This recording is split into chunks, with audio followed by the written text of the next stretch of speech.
Hi, I'm Dana Brooks, and this is another episode of the EmPower Hour brought to you by the EmPower Plant by Facing Brooks. And we have a great show today. We're actually going to show one of our, or two episodes of our television show, Come Back Stronger, which is now seen from Pensacola all the way to Jacksonville in various markets. So Google that or reach out to us and you can see where it's going to be broadcast in your area. But this is a very special show, especially in light of what's going on right now with the American troops leaving Afghanistan. We have got an interview with Captain Rahmani. She is the first Afghan pilot of the Afghan Air Force ever. And Carrie Roan, my law partner, was able to interview her. So this is a very exciting interview and a very exciting show. So first, let's get our regular business out of the way. I'm joined today with Carrie Roan, my law partner, Kimmy Hogan, and my law partner, Rose Caswick. And Rose, of course, has the drink of the day. Rose, what did you choose for us today?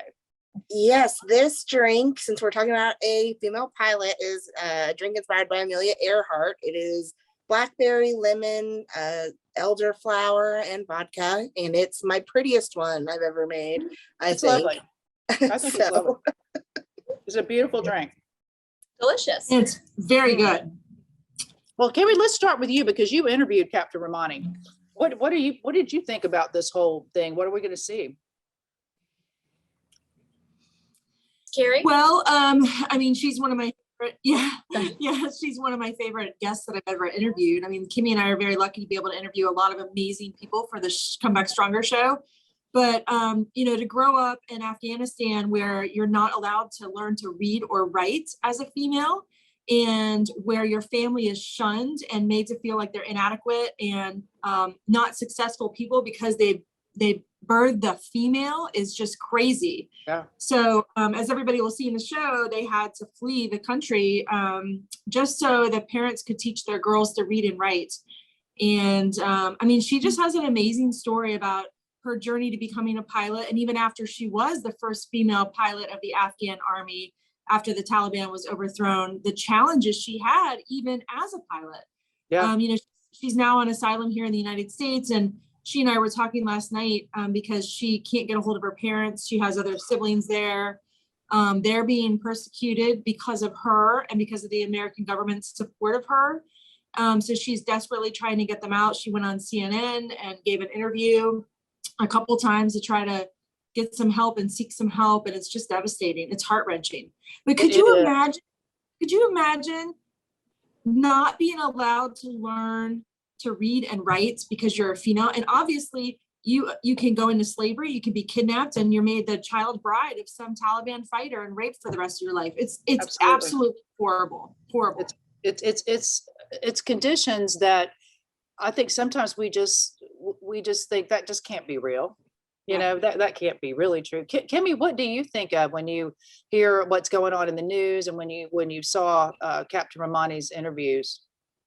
Well, it's terrifying what I'm hearing going on in the news. I saw this morning that the United States joined with the United Nations and made a joint statement about protecting the safety of women and girls over there. It's terrifying to me. Yeah. I enjoyed watching Captain Rahmani's interview. She is so inspiring. And one big takeaway that I had from it is just the support that she had from her family, which, as Carrie said, it was considered shameful to have female children.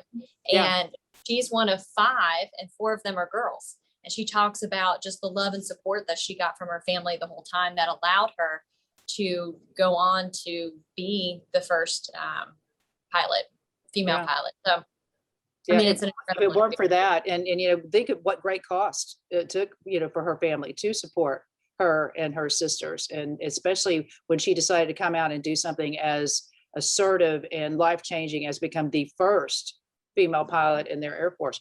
Rose, did you have a second to take a look at the interview? What were your thoughts as we tee it up for everybody to view?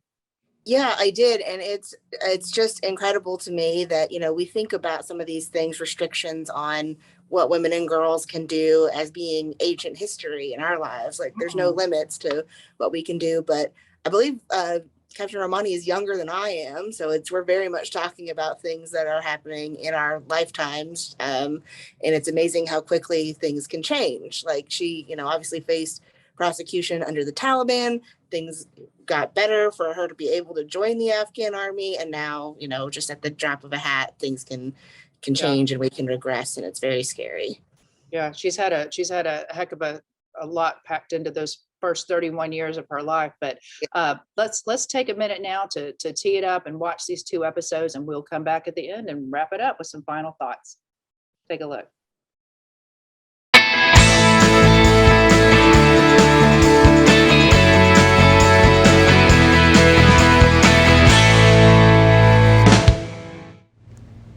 Hello, welcome back to another episode of Come Back Stronger. I'm Dana Brooks of the Facing Brooks Law Offices, and I'm joined today with my law partner, Kimmy Hogan. Hey, y'all. She's filling in for our fearless leader, Jimmy Fasik, who's trying a case out of town. So thank you for making the time to be with us. My pleasure. We have the most exciting guest. And what's funny is just recently I saw her interviewed by Anderson Cooper on CNN. Cool. So you're going to see her all over the place. This woman is quite a trailblazer. We're all about women empowerment, but boy, she really, she redefines it. Yeah. We're talking about Captain Niloofar Rahmani. She is the first female pilot in the Afghan Air Force. This is her book, Open Skies. And so she's got a lot to say, and she's got quite a story. So it's going to be 2 shows, a multi-part interview. But have you had a chance to check it out or check out her book yet and hear her incredible story? So I haven't read the book yet, but I've watched the interviews, and it's just amazing. I mean, talk about going for your dream in the face of adversity. Yeah. Her entire culture was against her, basically. Yeah. And then to have to go for it in the face of threats from the Taliban, to have to go into hiding. Yeah. I mean, it's incredible. It makes all of our problems seem pretty small. They really do seem small, because this is somebody who was born into an environment of just utter chaos, because the Soviets were in Afghanistan first, and there was a certain culture that included women to a certain degree then, and then it went backwards in time, kind of like Dark Ages type stuff. And so she and her family fled that and lived in Pakistan for a while, and then when they returned after the Allied invasion, I guess, following the 9/11 attacks, they were able to get back into a culture that was a little bit more welcoming of the women. So boy, she took that and just went with it, didn't she? Oh, amazing. From looking at parts of the book, I understand that it was 2009 that women were first allowed to be in the Afghanistan military, and then by 2013, just 4 years later, she's the first woman to get her wings and be able to fly as part of that. Yeah, but it was not an easy course, and it's not easy now. So this is an incredible story, and we'll bring it to you right back after the break. We are back, and we are ready for the first segment of Carrie Rome's 4-part interview with Captain Niloofar Rahmani, the first female pilot in the Afghan Air Force. Take a look. Captain Rahmani, thank you so much for being here with us today. You have an incredible story, and I have been really, really looking forward to this moment where I get to meet you and interview you. So thank you so much. Thank you so much for having me. Thank you. So the background of your story is that you are the first female pilot in the Afghan Air Force, and you're currently in the United States as a victim of the Taliban or in Afghanistan, and you're seeking asylum here in the United States, right? Correct. So tell me a little bit, let's start with your story as a young child, as a young female child, as a little girl in Afghanistan. What was that like? Absolutely not a great memories. As a child, I would never wish it for any little girls in any part of the world, because every child, that's their right to have a right to live like a human and to have feeling and, be like a kid, like a normal kid. But unfortunately, that wasn't the case for me. I was born exactly during the civil war in the country, when there was a war inside the country, and my mother couldn't even make it to the hospital, and I was born at home. So unfortunately, by the time I was born, just the house and the apartments next to our building just got bombed.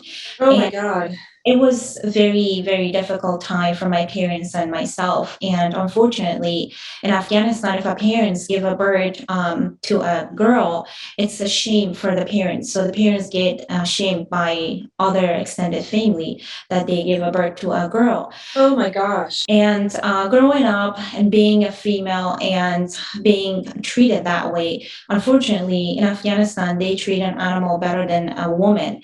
And that's just one part of this story. And unfortunately, Taliban is another part that everything they do, everything that bring to a country or that law, it's against a woman. All they do is just break a woman. And the first thing they do, they shut down the schools for the girls, for women. They don't let them be educated. And everything they have is against women. And I do not think that's it shows that they are strong, because you don't attack a smaller and weaker than yourself just because you think to prove that you're smart. No, that's absolutely right. So what is their reasoning? What is their rationale for not letting girls go to school, or for shaming parents who have a female child?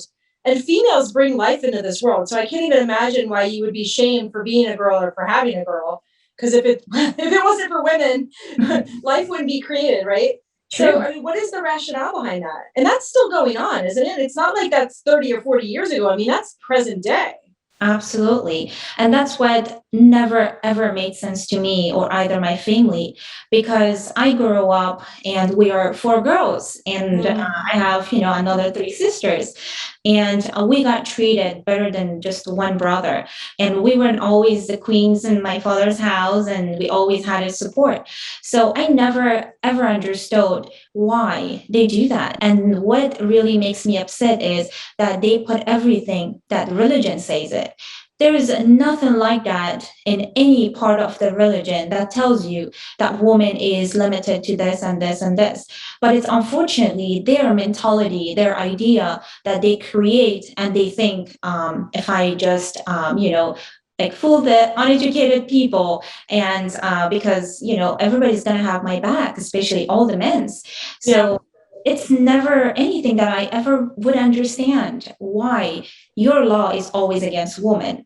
And I honestly, myself, I never could find out the answer for that part of their, I guess, philosophy or mentality or political ideals, whatever, because it's not in the Quran. I mean, it's not a fundamental part of Islam that women are less equal to men. Absolutely not. Because if we even look at the religion, our prophets, they had their wives, their daughters, they were nurses in the battlefields.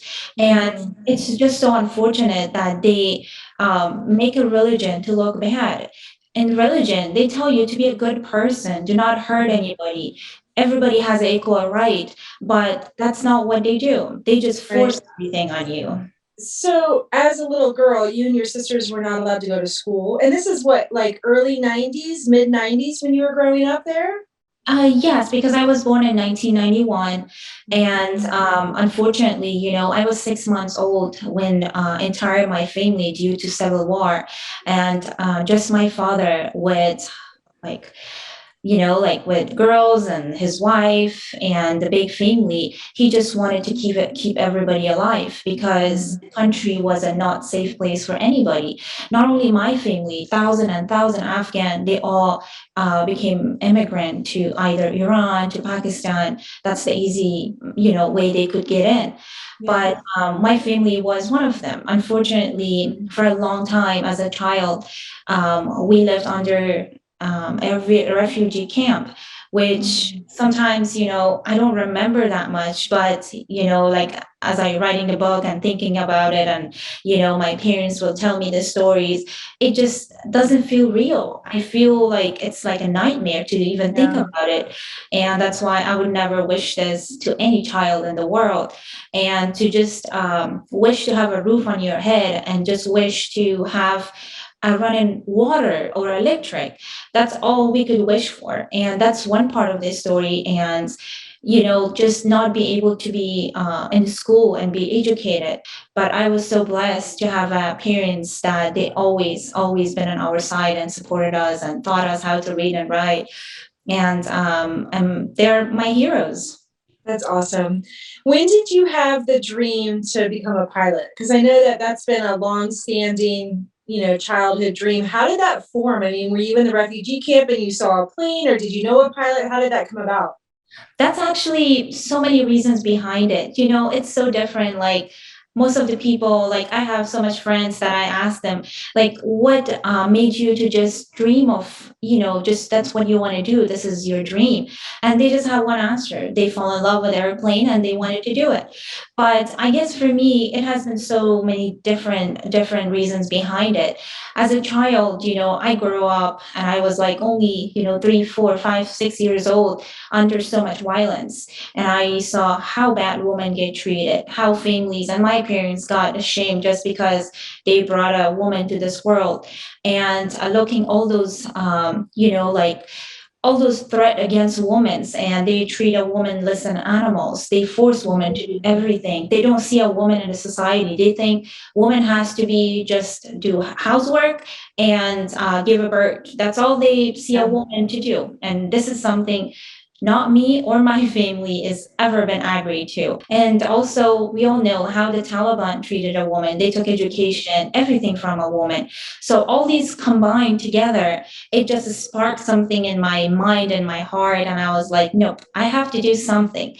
I knew it's going to be risky. We don't have a civilian aviation school in Afghanistan. The only way you can be a pilot is just joining the military. And you have to, somebody has to start it. Even, not everybody in Afghanistan are lucky to have the support of their own family. I'm very lucky to have the support of my parents, that they stood by me and they never said no to my dreams and what I want to do for my life. That's amazing. When we get back from the break, I want to talk to you about what it took to be a pilot and what your life was like in the military and what your life is like now. For sure. Wow, that's quite an upbringing. I know. It's amazing to me that she was blessed with 2 parents that supported her. Yeah. Her and her 3 sisters, they said, I know our culture doesn't support women. We shame people for having women. We're having all of you. We're going to teach you to read and write. We're going to help you go after your dreams. Yeah, and she said the women were the queens in her father's home, which I love. And that's telling, even in our progressive culture, a lot of people still, say, oh, they had a girl, but oh, I wish they'd have a boy. You still hear things like, how important it is to have a boy. But gosh, in that culture, for them to eschew all that, all the cultural, the religious, I mean, that was a pretty bold move for her parents to take, to just say, no, our girls are going to reach their full potential and we're going to see to it. So I'm just astonished by that. But they also, I mean, it was a safety thing. You think about it, it's like the Maslow's hierarchy of needs. Whenever you're taking care of basic things like food, shelter, clothing, you don't think about, maybe I want to, exceed all expectations and go into some lofty career. I mean, these people are just trying to not get shot and not get bombed. Her story, if she came home from the hospital and the building next door had just been bombed, the week before? That's too much. And she was born in 91. This isn't something that happened. We're talking about London bombings, in World War. No, we're talking about since, we've been alive, people live like this, and then they still come out to achieve such great accomplishments. So I can't wait to see the second half of Carrie Roan's interview with Captain Rahmani right after this. And we are back for the second segment of Carrie Roan's interview with Captain Rahmani, and we're going to get into a little bit more about her journey and what she had to go through to attain her education and get the shot that she finally took. Take a look. Okay, so Captain Rahmani, we're back from the break, and I want to ask you a question about flight school. How did you go from being a kid who was growing up in like the tent cities of the refugee camps to being educated enough to get into flight school? And then were there other women in flight school? I mean, what was that whole experience like? As a child, honestly, like I'd never been to an airplane. I never flew in an airplane as a passenger even. As a little girl being an immigrant and live under the tent, I would never even feel like what the airplane looks like or feels like to be in it. So, like playing in the tents and, in the, I guess, dirt outside the tents, and looking up in the sky and looking at the birds, how free they are. And they just free. They can go as high as they can. And I feel like I always enjoyed looking at them. Like I wish I was one of them to, just fly away from everything, from all this violence. And the other side is my father. He actually wanted to be a pilot, and when the Soviet was in the country, but unfortunately, back then the situation wasn't like any other country. If you're smart enough and you're intelligent, you can dream for whatever you want. If you want to go to Mars, yes, you can do it. You can go to the Mars. Right. But that wasn't the case in Afghanistan till nowadays. So because he didn't have a connection, he grew up in like a very poor family, and he just had to have opportunity to be allowed to go to the Air Force and do what he wanted to do. But unfortunately, he never got that opportunity. He never even could prove it. And as a little girl growing up, I would always hear that from my father, that how painful it is for him to not be able to, what did he dreamed for? And he always tell me the stories, like it always broke my heart. And unfortunately, in Afghanistan, if you have a son, they always view that if you have a son, your son can make all your dreams come true. But if you have a girl, they don't even count on them.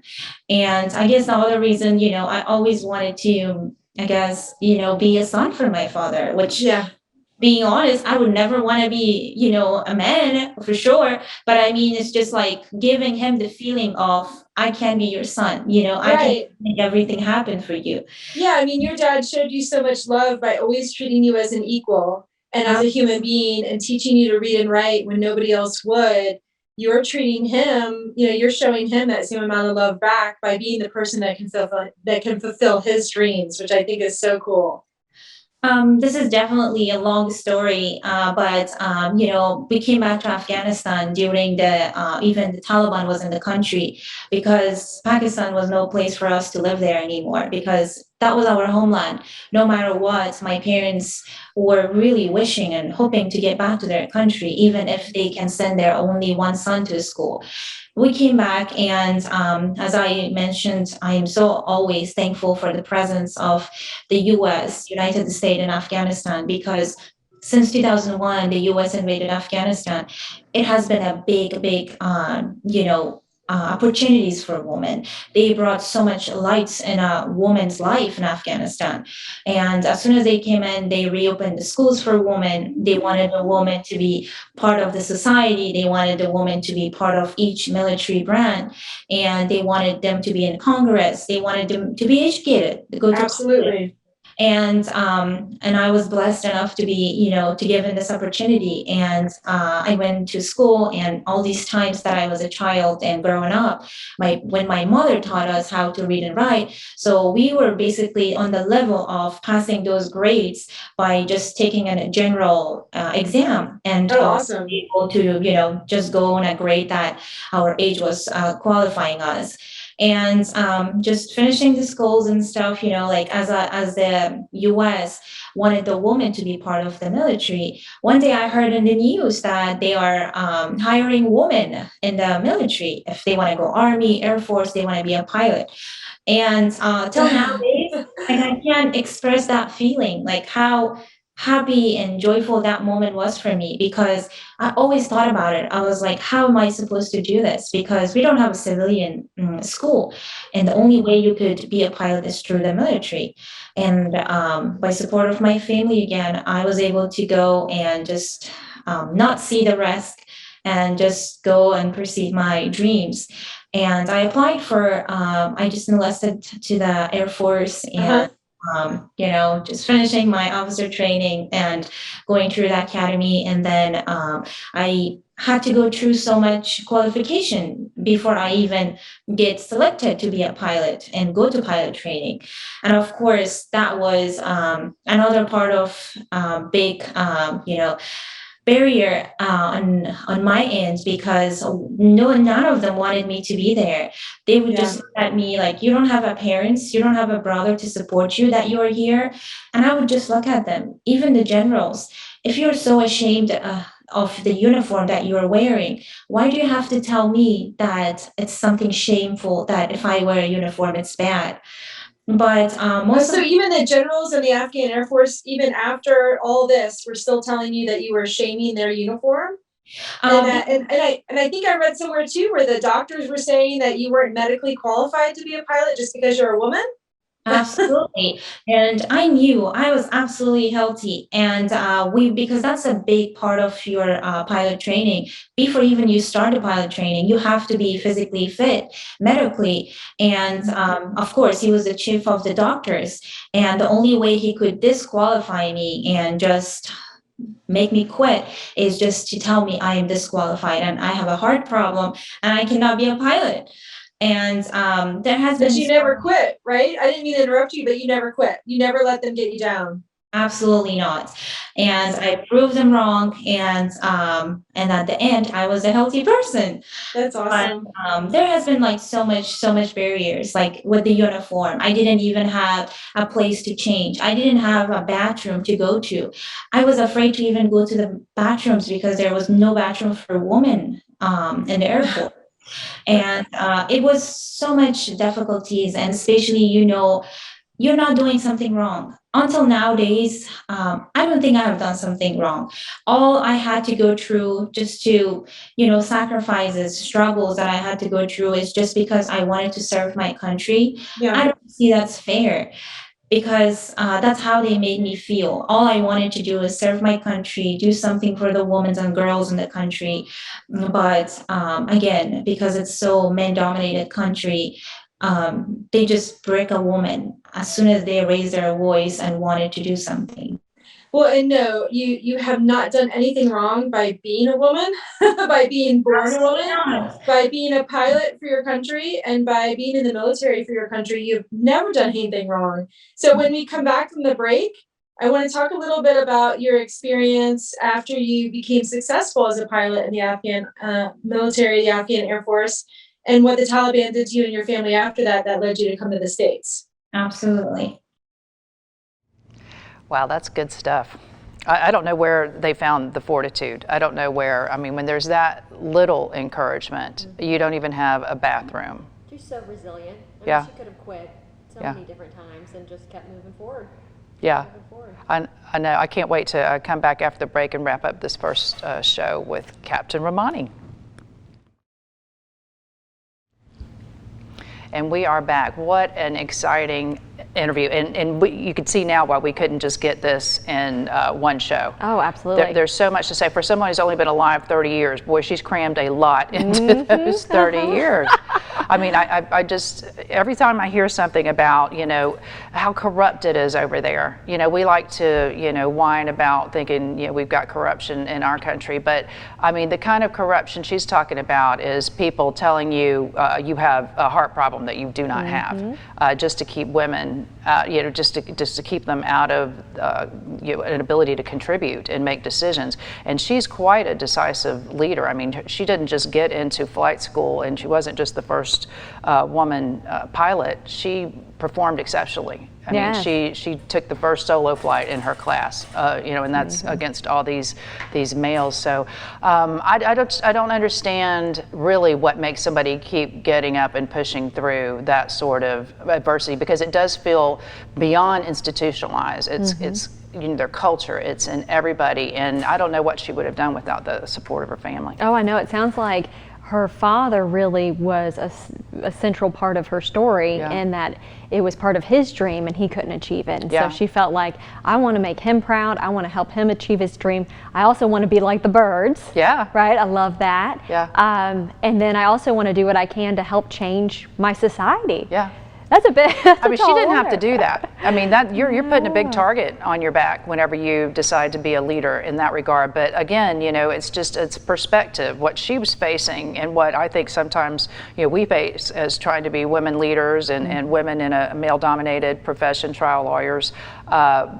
it's nothing even remotely like that. So I'm just excited about the next time we're going to talk about her training. We're going to talk about her performance and some of the real adversity that she and her family faced. Her brother was actually shot a couple of times trying to protect her while she pursued this path and got her education and her training. So I'm just super excited about the next show, and I hope you'll be able to join us with that. Yes, absolutely. For that. And we'll wrap up and find out more about Captain Rahmani. So tune in next time, and we thank you for watching this time. If you know someone who's a great Comeback Stronger story, let us know. Reach out to us. Follow us on Facebook and all social media, and we will see you next time.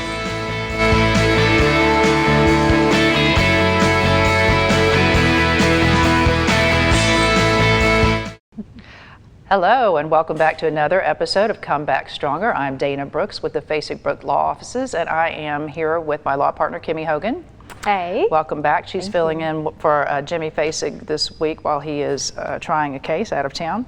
And we have got the second segment of our four-part interview with Captain Niloofar Rahmani. Now, you're probably seeing her. She's showing up on a lot of news programs, radio interviews.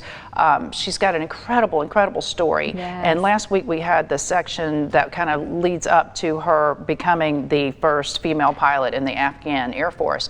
And it talked a little bit about her. We heard from her about her growing up and what it was like growing up in Afghanistan, having to flee because of all the political and military chaos going there.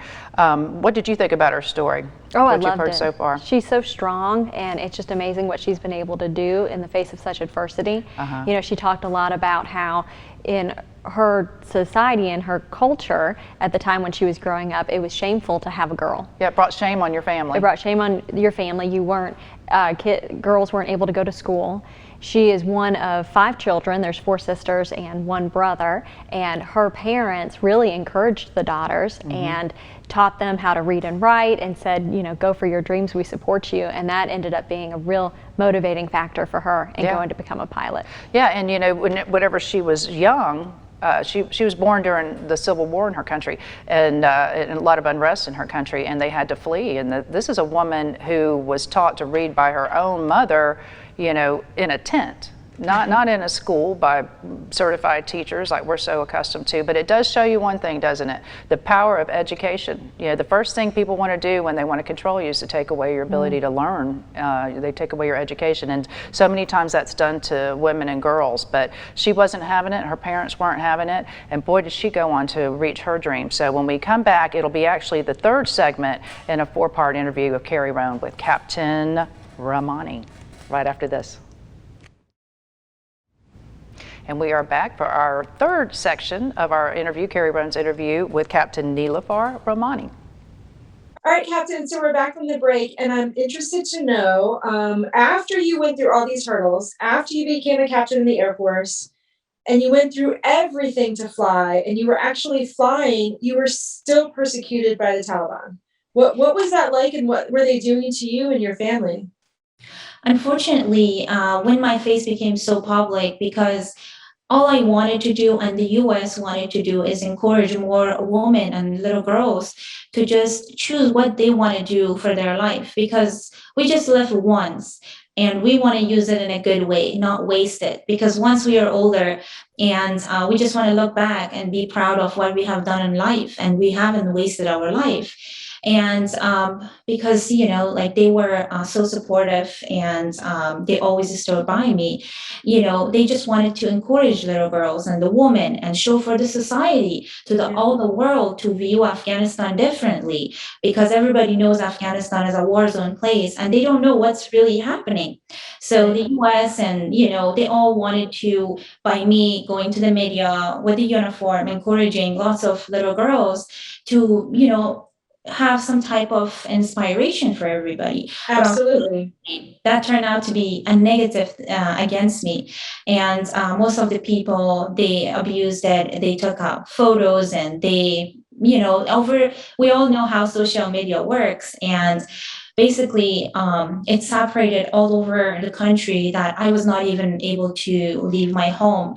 And I was going out and I had to cover my face. My only security that I had was my brother and my father to escort me to work and come back, because our government supported me nothing with nothing.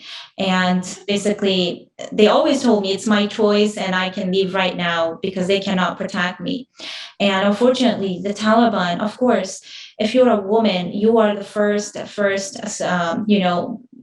the first attack for them. Like, oh, this is one person. Let's just silence her, torture her, and destroy her to show to the US, okay, whatever you're trying to bring, we're going to destroy it.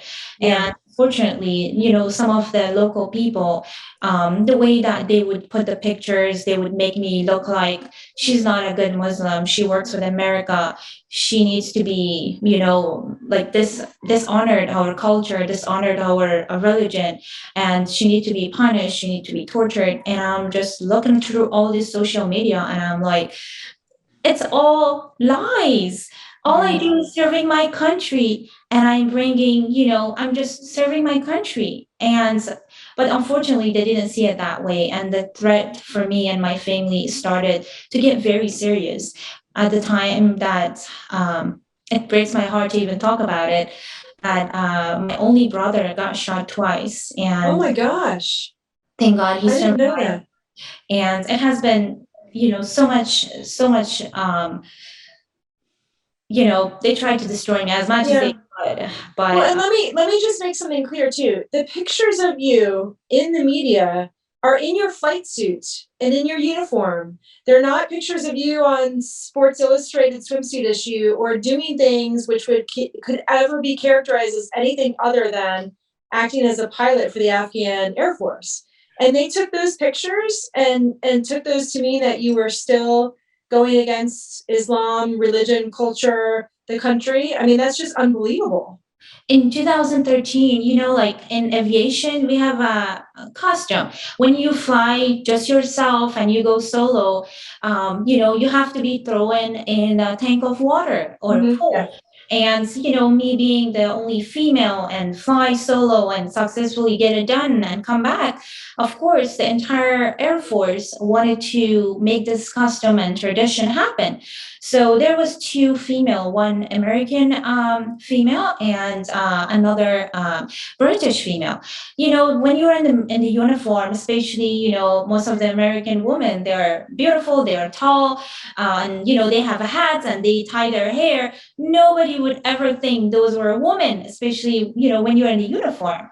And when they hugged me to throw me in the pool of water, unfortunately, some people around, there was like over 100 people just waiting for me to see if I could fail my solo or not. So they were around there and waiting. And when, there was two female actually did this, and they throw me in the pool of water, and they took a picture and showed it in the social media that she's not a Muslim anymore. Those are American, and they're trying to baptize her. Oh and my God.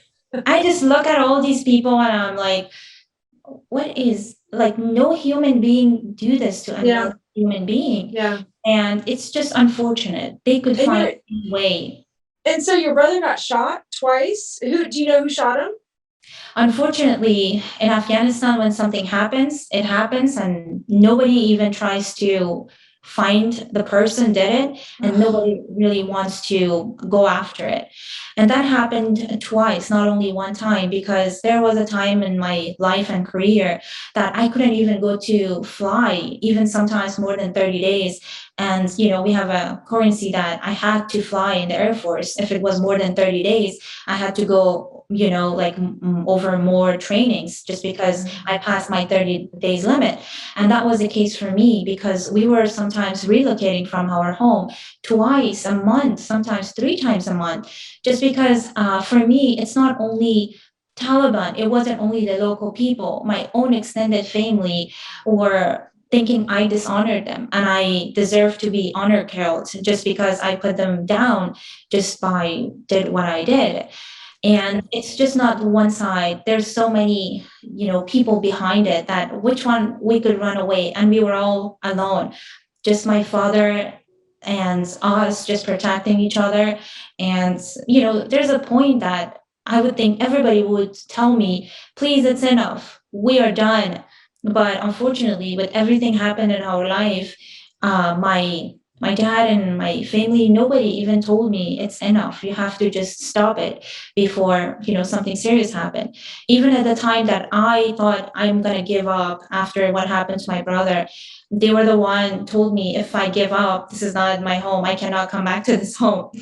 So I have been blessed to have such kind of family in my life. Absolutely. And when we come back from the break, I want to talk about how you wound up seeking asylum in the United States and what you're doing now to further be a pilot for the American Air Force, and then the book that you wrote. Absolutely. Wow. Now that's a comeback stronger story. Oh, yeah. I'm sitting there and I'm thinking, I'm trying to imagine what it's like for her in her environment. These are people, it's not just the Taliban, it's not just the dominant culture. Some of her own extended family felt like she brought shame on them. She said just by really existing, just by being herself. But boy, it goes to show you, boy, social media, that's just a monster. I don't care what side of what ocean you are on. Oh, yeah. If you she gets into it in her book, she talks about there's so many fake social media accounts that purport to be her because they're trying to dishonor her and bring shame on her. Yep, because she's doing such a good thing. Yeah. And they're just trying to take it down. Well, she's upsetting the apple cart over there, and they don't like it. But it's just it's amazing how I know of which I speak. Whenever people just decide to put a beat on you and just spread lies, people are a lot of time more receptive to the lies than they are the truth. Truth isn't very sexy sometimes, and all those outlandish accusations are. But she's not immune to that. And again, I just don't know how she gets up and keeps pushing through. I'm so glad her parents said no. If you give in to this, your brother will have gotten shot twice for nothing. Yep, you will keep have, going. we will have relocated sometimes 2 or 3 times a month for nothing. That's wild. Just another hurdle. She's got to fly every 30 days, and Yeah. she's having to move and hide just so she can keep doing her job. Yeah. But they pick up and say, no problem, we keep going. I hope they see the error in their ways now, because they basically created this invincible woman, and she's not going to stop, can't be stopped, and now she's infecting other women with her power and her confidence. So I can't wait for the wrap-up segment with Captain Rahmani and find out what she's doing now to continue her journey and then to help other women as well. So stay tuned. We'll be right back after this. And we are back with the final segment in Carrie Roan's interview with Captain Rahmani. So you said something earlier I wanted to ask you real quick about. You said it was not only the Taliban, but it was your extended family. Who did you mean by that? Because you were running from the Taliban and you had to run from certain family members? Correct, because as we say, all 5 hand fingers are not the same size. In the family, not every member of your family or your extended families are the same. Their mentality, the way they think, the way they analyze life and think about life is so different. So because my father was completely a different person, and I sometimes don't even think he was born there. Completely different person.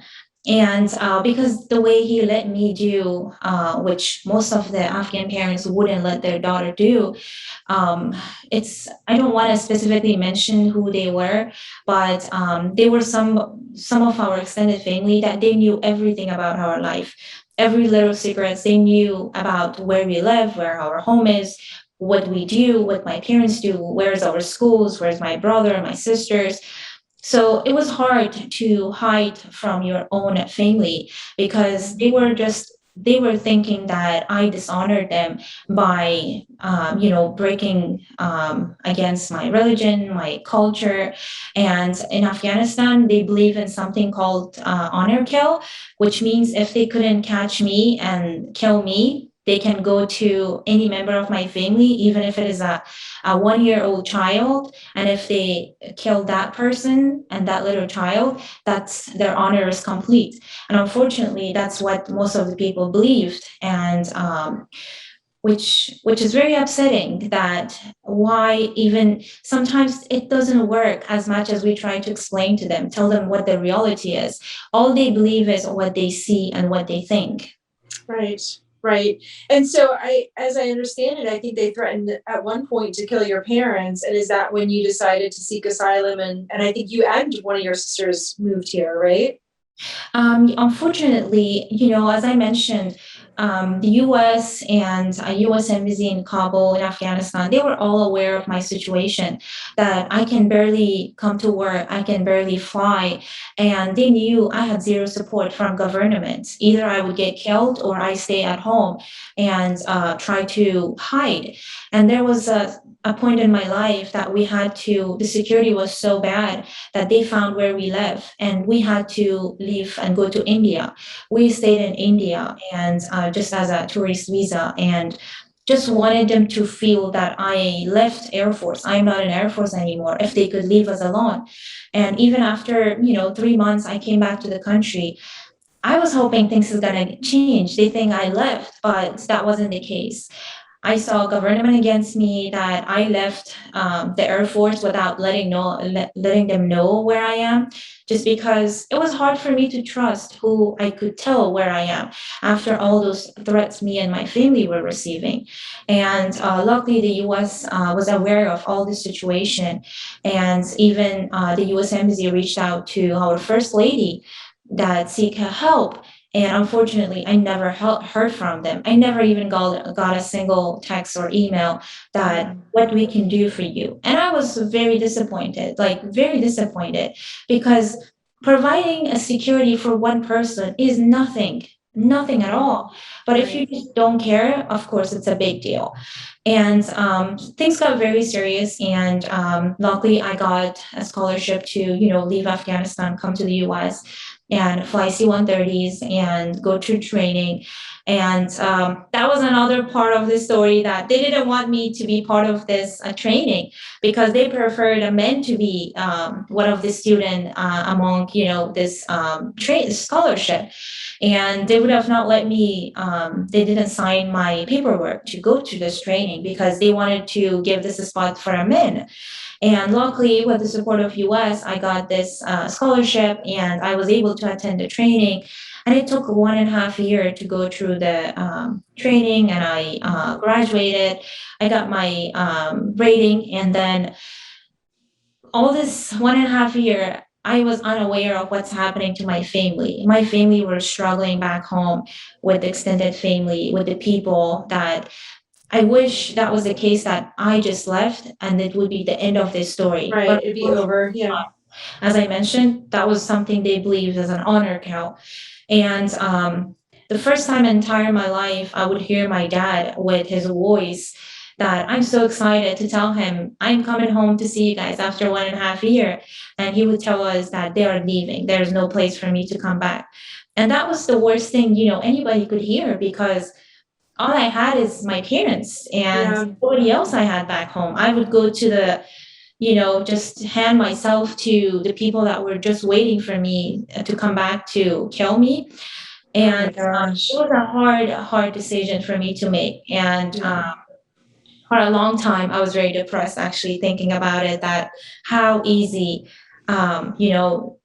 I had to give up on my career. And that's something that I worked so hard and wanted, to make it happen. And I wanted to encourage more girls and females to stand up for themselves. But unfortunately, one person, as much as you try to stay strong, there will be a point that you have to choose. If you want to choose your family, you want to choose your career, or to be alive. And that was the time for me that I had to give up on one to choose another. And I'm sure your dad's very proud of you, as is your mom, your entire family. I'm sure they are, because as much as they're proud of me, I'm so proud to have them in my life too. Yeah, absolutely. So what are you doing now to become part of the United States Air Force? I wish. So the only problem is that citizenship, it's delaying everything, because I would love to serve the country that they gave my life back. I wouldn't be alive if it wasn't because of the US support. Absolutely. And because they always fought for me. And, I'm always thankful for that. And I would never forget, the life that they gave me back for what my people took away from me. Yeah. And so I actually waiting for the citizenship, because if you don't have a citizen, you cannot join the military as an officer and be a pilot. And I'm really hoping that will happen sometime soon. So I will be able to make that dream happen again too. Good. I can't wait to see that happen for you. I can't wait. And you wrote a book, or you're writing a book? Yes, my book is actually already published in July 6th, and you can see it right there. Oh, it's called Open Skies? Open Skies. And it was published on July 6th. And it's very exciting for me. You know, writing the book was very emotional, and I just want publishing the book to tell for most of the people in the world, not only for Afghanistan, that everything we have in life, we shouldn't take it for granted, because there is other people, other kids on the other side of the world, that what we take for granted because life gets so easy, there is somebody's big dream. They wanted to have that. And, never give up, and some kind of inspiration for the people that they read the book. At least they think, okay, I have everything in life. Why should I not do good for my life? Why should I just not take advantage of what I have and be happy for every morning I wake up and be thankful for what I have and where I was born? Right. I love that. Well, thank you so much for being here with us today. I'm just amazed by your story, and I can't wait to see where life takes you. And I can't wait to cheer you on from the sidelines. I'm so excited, and I'm glad you're going to be serving the United States pretty soon. I'm really excited about that. Thank you so much. Thank you for having me. I really appreciate it. Oh, such a brave young woman.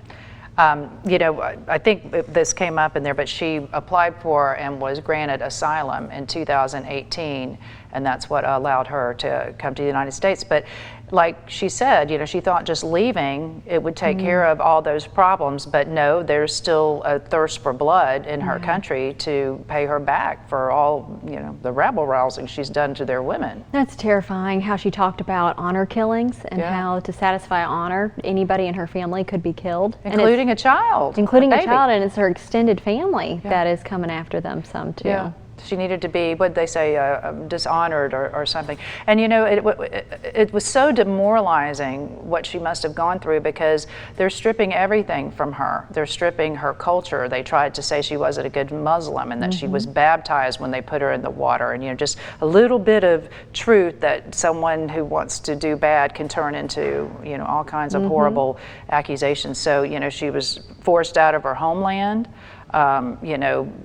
Pitted family members against her, made her look like a dishonorable, bad person when she's really just trying to encourage other people. But what resiliency. It really struck me how she said, I came to a point where I had to choose my family, my career, or my life. Right. Wow. Yeah. Who has to do that? Yeah. That is something most people don't ever find themselves in. When I'm listening to it, it reminds me of the mafia. Yeah. It's like one of those things, like they make the rules, you want to get out, you can't get out, they control everything. But we'll be back right after the break, and we'll wrap up this fantastic two-part series. And we are back to finish up our series that Carrie runs interviews with Captain Rahmani, the first Afghan female pilot. And now we are lucky that she is in America. Yes. And unfortunately, we can't give you her location because she still fears retribution. And we're not talking about, just people being, ugly to her. We're talking about it puts her and her family's real lives in danger because of her pursuing her goals. Yeah, absolutely. Well, she wanted us to make sure to give a shout out to a flight school that's been helping her. It's Paragon Flight School has really been helping her in her journey. Yeah, and it's so important because, like she said, pilots, that's constant training, constant flying, constant, and you can't just say, well, I was a pilot 3 years ago, I'll get back into it. It doesn't work that way, and that's for good reason. You don't want a rusty pilot ever, but she's also got to learn a different culture. She's an outsider in a country that's foreign to her, even though she's very grateful to the United States for all the help and support that we've given her. It's just, I don't know how she does it. Thank God she was able to bring her sister with her, so she has some family. Yeah. But that's pretty bold for any 30-year-old to take on, much less, with everything she's got going. But I looked at her book, and again, it's Open Skies, My Life as Afghanistan's First Female Pilot, Captain Niloofar Rahmani. But she dedicates her book to For All the Women of Afghanistan Who Dream. So this is for all the women who dream. So thank you for watching us again. And if you have another Come Back Stronger story you think we ought to have on, let us know. And join us on social media, Facebook, and see us at facingbrooks.com. Thanks, everyone. And we are back after that two-part interview Carrie Roan did with Captain Rahmani. I tell you what, I'm kind of blown away because of her perseverance and the fact that she can leave her homeland so many times. They've had to flee so she could be educated. They came back. They had to flee so she could live. You know, her brother was shot. I mean, what more does a family have to go through so one of its members can reach their full potential and not be held back? I just heard this morning an interview on NPR with Steve Inskeep, and he was interviewing a member of the Taliban, a spokesperson, and he says, you know, are you going to go back to the way you were in the 90s and how the women were treated? And they said, well, you know, women, you know, they can leave their homes for education. They can leave their homes to, like, if they're a doctor, they can be a doctor, but then they come back to their homes and they have to be in, you know, covered the whole time. And that's considered, you know, a liberation for them, progression. And I just thought to myself, oh my, I just, it just seems surreal to me that this is actually happening. What were your final thoughts as we wrap up today? Let's start with Carrie. I mean, I think the most amazing thing about her is that she didn't try to go to school to benefit herself and promote herself so she could get rich or famous or anything like that. She went into the Afghan Air Force to fight for Afghanistan and to serve her country. And then the Taliban has persecuted her all along the way. Not only the Taliban, but her own family, her own extended family. Yeah. Right. Because she wanted to serve the country. Yeah. And she wanted to give her life for the country. It's unbelievable. I mean, and what we're seeing right now is a true humanitarian crisis. Yeah. And it can't be ignored and it can't be allowed to continue. I don't know what to do about it. I feel really helpless right now. No one ever does. That's the thing. This has been 20 years, you know, and before that, you know, look at the history. That whole country is vexing, is the nicest way to put it. But yeah, you think about it, you go, we can't allow this, but then look what we've tried to do and it's not helped. There's no easy solution, but it just seems, again, just so surreal that it's irrational. You know, Yeah. these are your country men and women who love their country. You know, we think about as Americans, we love our country. You know, we're rabid about it, but you know, other people love their country. Why wouldn't you welcome them and anything they could do to support it, regardless of gender? But you know, we're talking to some people who are not really open to new ways of or alternative ways of looking at things. Rose, what was your kind of takeaway today after watching these interviews? Yeah, I mean, it's just, you know, incredible, her bravery, and I'm glad that she's with us and safe and able to speak to us about it. And hopefully her family who supported her is safe and will, you know, be able to continue watching her. I'm sure she's not done with what she's doing to try and change things and stand up for what's right. So that's very exciting that, you know, people are willing to go out on a limb like that and take those risks and make it happen. She's a real leader. She's a real role model. Kimmy, what were your final thoughts as we wrap up today? I'm just so thankful that we got the opportunity to talk with her and share this at this moment in time when all this is happening, because it's giving us a true personal insight into what truly those horrors are that it was like when she was living there under the Taliban. And so I hope that it inspires others, as it's inspired me, to reach out, get involved, find the places you can donate to do whatever we can to support women and girls during this time. Yeah. And then also just not put our head in the sand. You know, she's a real person that has touched our lives that we know. This isn't theoretical for us. This is a real human. And so I just hope everybody remembers that whenever they listen to the news, that we're talking about real moms and children and girls and boys and just atrocities happening. And a lot of time, again, under the name of what they believe, you know, their God wants them to do. So it's just, it's heartbreaking, but then it's also inspiring to see someone who like Captain Rahmani, she just was not going to give up and she's going to follow her dream, and her parents and her family, or close family, supported her. So I'm glad that she's in the United States. I hope that the immigration process goes well for her. She's the kind of person we want to have, but I know it's heartbreaking for her to not be in her homeland. So thank you for watching, everybody. Thank you, Kimmy, Carrie, and Rose, again, for being with us. And we will see you next week at 4:30 for another edition of the EmPower Hour. Have a good week.